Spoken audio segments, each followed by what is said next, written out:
Assalamualaikum warahmatullahi wabarakatuh. Selamat pagi anak-anak.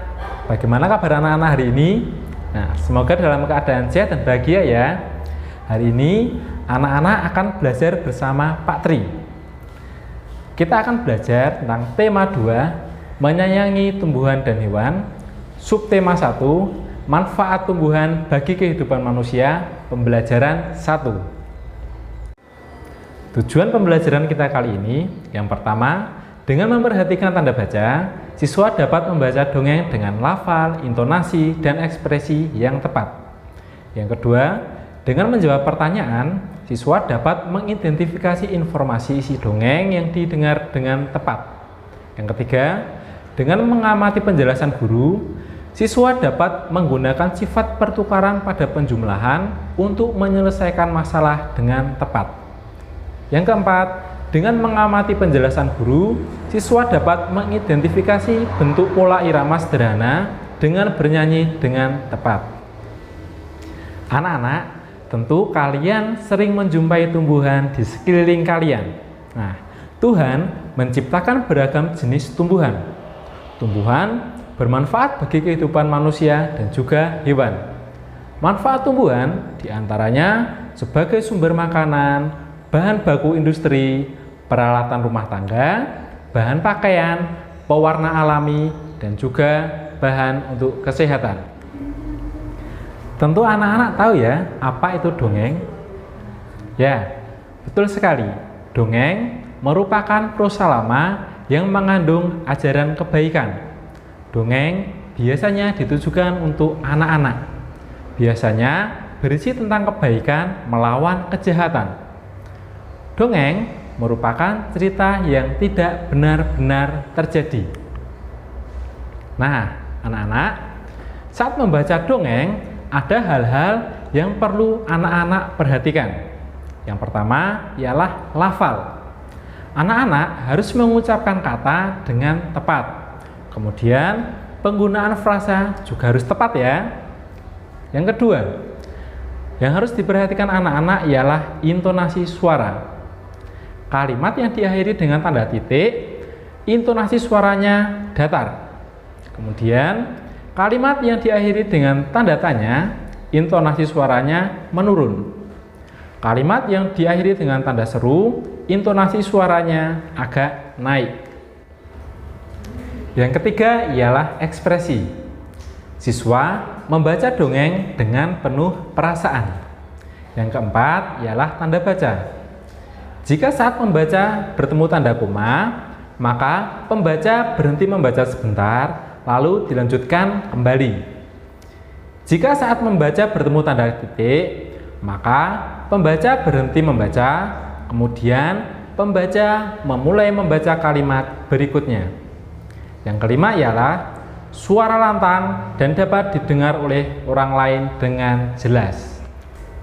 Nah, anak-anak, sekarang buka buku tema 2 kalian dan buka halaman 2. Nah, anak-anak akan menemukan sebuah dongeng yang berjudul Pohon Apel yang Tulus. Di sini Pak Tri akan membantu membacakan dongeng tersebut, kemudian anak-anak menyimaknya. Pohon apel yang tulus. Dahulu kala, ada sebuah pohon apel yang besar. Ada seorang anak laki-laki bermain di sekitar pohon itu.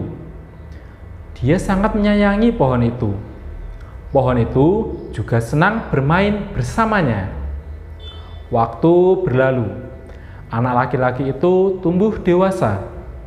Suatu hari, ia datang kembali. Pohon apel menyambutnya dengan gembira. "Ayo bermain bersamaku," ajak si pohon apel. "Ah, aku tak punya waktu untuk bermain. Kami membutuhkan rumah untuk tempat tinggal. Bisakah kau membantuku?" "Kamu boleh memotong cabang-cabang pohonku ini untuk membangun rumahmu." Jadi, anak laki-laki itu memotong semua cabang pohon dan pergi dengan riang. Pohon apel itu senang melihat temannya bahagia. Tapi dia tidak pernah kembali sejak saat itu. pohon apel kembali merasa kesepian dan sedih. Akhirnya, laki-laki itu kembali lagi. Laki-laki itu dan pohon apel sekarang sudah sama-sama tua. Aku sudah tidak bisa memberikan apa-apa, kata pohon apel. Tidak apa-apa, aku hanya membutuhkan sebuah tempat untuk beristirahat, jawab laki-laki itu. Baik, sisa batang pohon tua adalah tempat terbaik untuk bersandar dan beristirahat.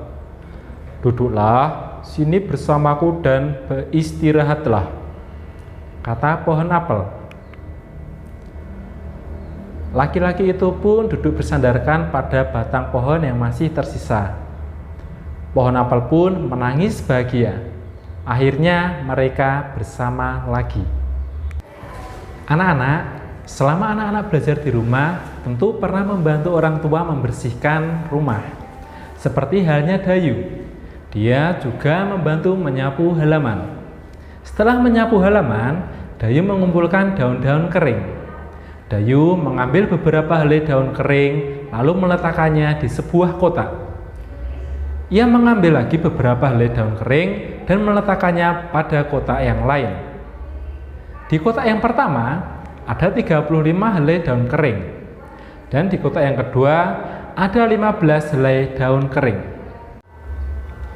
Dari kotak pertama dan kotak kedua, apakah anak-anak mengetahui berapa jumlah helai daun kering yang dikumpulkan oleh Dayu? Ya, mari kita hitung bersama-sama. Pak Tri akan mencoba membantu anak-anak menghitungnya. Langkah pertama ialah anak-anak menuliskan angka 35. Yang kedua, anak-anak menuliskan angka 15. Kemudian, anak-anak jumlahkan pada bagian yang satuan 5 tambah 5, ketemu 10. Nah, angka 0 diletakkan di bawah angka 5, kemudian angka 1 diletakkan di atas angka 3, karena sudah merupakan puluhan. Kemudian, sekarang yang puluhan dijumlahkan. 1 tambah 3 tambah 1. Ya, benar, ketemu 5. Jadi, jumlah dari 35 helai daun kering ditambah dengan 15 helai daun kering ialah 50 helai daun kering. Nah, anak-anak sudah paham kan penjumlahan dengan teknik menyimpan tadi? Nah, sekarang Dayu mencoba menukar kotak tersebut. Jadi, yang 15 helai daun kering diletakkan pada kotak pertama, sedangkan yang 35 helai daun kering diletakkan di kotak kedua. Anak-anak dapat menulis pada bagian atas 15 ditambah 35. Pada bagian satuan kita jumlahkan dulu 5 tambah 5. Ya, benar, ketemu 10. Angka 0 diletakkan di bawah angka 5. Kemudian angka 1 diletakkan di atas angka 1 atau pada bagian puluhan. Selanjutnya, pada bagian puluhan dijumlahkan lagi. 1 tambah 1 tambah 3. Betul, ketemunya 5. Jadi, penjumlahan dari 15 ditambah dengan 35 ialah 50. Nah, ternyata Dayu menemukan penjumlahan yang sama antara 35 ditambah 15 itu hasilnya adalah 50, sedangkan 15 ditambah 35 juga hasilnya 50. Nah, jadi 15 tambah 35 itu sama dengan 35 ditambah 15. Nah, penjumlahan dengan sifat tersebut itu disebut dengan sifat pertukaran. Anak-anak tadi sudah belajar penjumlahan dengan teknik menyimpan dengan bilangan puluhan. Sekarang kita belajar penjumlahan dengan teknik menyimpan dengan bilangan ratusan. 120 ditambah 930. Coba, berapa jawabannya? Baik, Pak Tri bantu. 120 kita tulis dulu. Kemudian di bawah kita tulis 930. Ingat ya, urutkan antara satuan urutannya dengan satuan, puluhan dengan puluhan, dan ratusan urutannya dengan ratusan. Kemudian angka 0 tambahkan dengan angka 0. Karena ini satuan ditambahkan dengan satuannya, ya. Hasilnya ialah berapa? Betul, 0. Kemudian yang puluhan dijumlahkan dengan yang puluhan. Berapa? 2 ditambah 3. Ya, 5. Kemudian yang pada bagian ratusan atau bilangan yang letaknya pada ratusan. Ya, 1 ditambah 9. Betul sekali, ketemunya 10. Jadi 120 ditambah 930 hasilnya ialah 1050. Coba kita balik bilangan tadi. Yang awalnya 120 ditambah 930, sekarang kita ubah menjadi 930 tambah 120. Berapakah hasilnya? Baik, kita tulis dulu. 930 ditambah 120. Ya, seperti tadi, satuan dengan satuan, puluhan dengan puluhan, dan ratusan dengan ratusan. Kita jumlahkan satuan terlebih dahulu. 0 tambah 0. Ya, 0 hasilnya ya. Kita tulis di bawah angka 0. Kemudian yang bagian puluhan. 3 tambah 2. Berapa? 5, bagus. Kemudian yang terakhir yang bagian ratusan, 9 tambah 1. Ya, 10. Jadi hasil dari 930 ditambah 120 ialah 1050. Bagaimana hubungannya dengan penjumlahan di awal tadi? Ya, benar. 120 tambah 930 hasilnya ialah 1050. Dan 930 ditambah 120 hasilnya juga 1050. Jadi 120 tambah 930 itu sama dengan 930 tambah 120. Ini juga dinamakan sifat pertukaran pada penjumlahan. Nah, kali ini Pak Tri memiliki 5 soal untuk anak-anak kerjakan. Nah, apakah sudah paham atau belum? Coba Pak Tri cek. Tuh, ada 5 soal. Yang pertama, coba anak-anak jawab ya, harus dengan tepat. Soal pertama, A. 200 tambah 350 hasilnya berapa? Betul sekali, 550. Sekarang yang B, 350 tambah 200 hasilnya berapa? Ya, 550 juga. Jadi 200 ditambah titik-titik sama dengan 350 ditambah titik-titik. Ya, benar. 200 ditambah 350 sama dengan 350 ditambah 200. Sekarang pertanyaan yang kedua. Yang bagian A, 500 tambah 220. Coba anak-anak hitung. Hasilnya berapa? Ya, benar. Hasilnya ialah 720. Yang B, 220 tambah 500. Berapa hasilnya? Benar, 720 juga. Jadi 500 tambah titik-titik sama dengan 220 tambah titik-titik. Berapakah hasilnya? Ya, benar. Jadi 500 tambah 220 sama dengan 220 ditambah 500.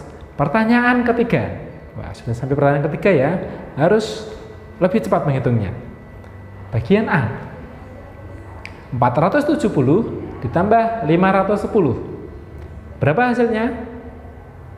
Oh, belum selesai menghitung. Pak Tri tunggu. Sudah selesai? Ya. Yang betul ialah 980.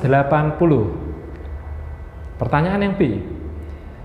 510 ditambah 470. Berapa? Ya, benar. 980 juga. Jadi yang C, titik-titik ditambah 510 sama dengan titik-titik ditambah 470. Berapa hasilnya? Ya, benar. Jadi 470 ditambah 510 sama dengan 510 ditambah 470. Pertanyaan keempat. Bagian A, 400 ditambah 430. Berapakah hasilnya? Coba anak-anak hitung dulu. Ya, benar. Hasilnya ialah 830. Pertanyaan yang B, 430 ditambah 400, berapakah hasilnya? Ya, benar. Hasilnya ialah 830 juga. Jadi, titik-titik ditambah 430 sama dengan titik-titik ditambah 400. Berapa? Ya, benar sekali. 400 ditambah 430 sama dengan 430 ditambah 400. Pertanyaan kelima. Bagian A, 480 tambah 605 sama dengan berapa? Belum? Oke, Pak Tri tunggu sebentar lagi ya. Ya, bagus sekali. Hasilnya ialah 1085. Sekarang yang B, 605 ditambah 480 sama dengan berapa? Ya, 1085 juga. Yang C, jadi titik-titik ditambah 605 sama dengan titik-titik ditambah 480. Berapa hasilnya? Ya, bagus sekali. Yang C, jadi hasilnya ialah 480 ditambah 605 sama dengan 605 ditambah 480. Anak-anak, hari ini kita telah mempelajari cara membaca dongeng. Nah, Pak Tri harap anak-anak dapat mengaplikasikannya ketika membaca dongeng yang lain. Kemudian, kita juga telah belajar sifat pertukaran pada penjumlahan. Tadi kita sudah melakukan penjumlahan dengan bilangan puluhan dan juga kita telah melaksanakan penjumlahan dengan bilangan ratusan. Pak Tri harap anak-anak juga dapat mengaplikasikannya kepada pertanyaan-pertanyaan yang lain. Sebelum kita akhiri pembelajaran hari ini, kita akan bernyanyi bersama lagu Cemara ciptaan Ati Mahmud. Ikuti Pak Tri ya. 1, 2, 3. Cemara pohon ramping, daunnya halus langsing, bergerak-gerak kian kemari seperti tangan penari. Ketika angin lalu menyentuh daun cemara, terdengar desir di telingaku sebuah lagu merdu. Kita bernyanyi sekali lagi, tadi sudah bagus sekali anak-anak. Oke, siap-siap ya. 1, 2, 3. Cemara pohon ramping, daunnya halus langsing, bergerak-gerak kian kemari seperti tangan penari. Ketika angin lalu menyentuh daun cemara, terdengar desir di telingaku sebuah lagu merdu. Oke, bagus sekali anak-anak. Semoga kita semua selalu diberikan kesehatan, tetap semangat, taati protokol kesehatan, pakai masker saat keluar rumah, cuci tangan pakai sabun, istirahat yang cukup, makan makanan yang bergizi, Sampai jumpa di pembelajaran berikutnya. Wassalamualaikum warahmatullahi wabarakatuh.